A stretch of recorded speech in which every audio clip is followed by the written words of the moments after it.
অনেকে জানতে চেয়েছেন আমরা যখন মোবাইল দিয়ে কোনো কিছু মার্ক করি বা নির্দেশ করি সেটা কিভাবে করি।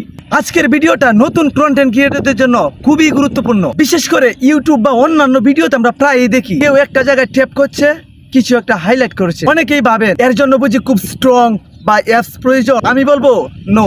আজ আমি এমন একটি অ্যাপস দেখাবো যার মাধ্যমে আপনি খুব সহজেই স্ক্রিন মার্ক করতে পারবেন। এই একটা অ্যাপস ব্যবহার করে আপনি screen record, touch point, highlight, text সহ ইত্যাদি যোগ করতে পারবেন। এতে করে আপনার ভিডিও হবে আরো প্রফেশনাল এবং বুঝতে সহজ। তাই যারা মোবাইল দিয়ে ভিডিও করেন, টিউটোরিয়াল বানাতে চান, তাদের জন্য এই অ্যাপসটি খুবই পারফেক্ট। চলুন বেশি কথা না বাড়িয়ে ভিডিও শুরু করি। প্রথমে গুগল প্লে স্টোরে যান, গিয়ে সার্চ করুন স্ক্রিন রেকর্ডার। দেখতেই পাচ্ছেন এখানে দুটি অ্যাপস শো করেছে। এই দুটি অ্যাপস এর মধ্যে আমি প্রথমটি ইনস্টল করেছি, আপনি সেটি করুন। ইনস্টল হওয়ার পর অ্যাপসটি ওপেন করুন। অ্যাপসটি ওপেন হওয়ার পর এখান থেকে স্ক্রিন রেকর্ড চালু করুন।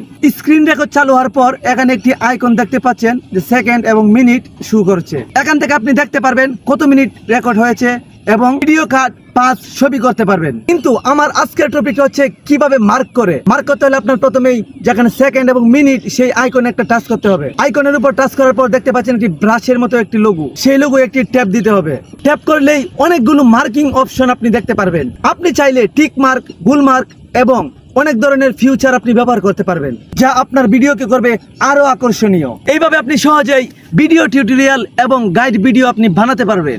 আপনি কোন বিষয়ে ভিডিও দেখতে চান নিচে কমেন্ট করে জানাবেন। যে বিষয়ে সবচেয়ে বেশি কমেন্ট আসবে সেই বিষয়ে সবার আগে ভিডিও বানাবো।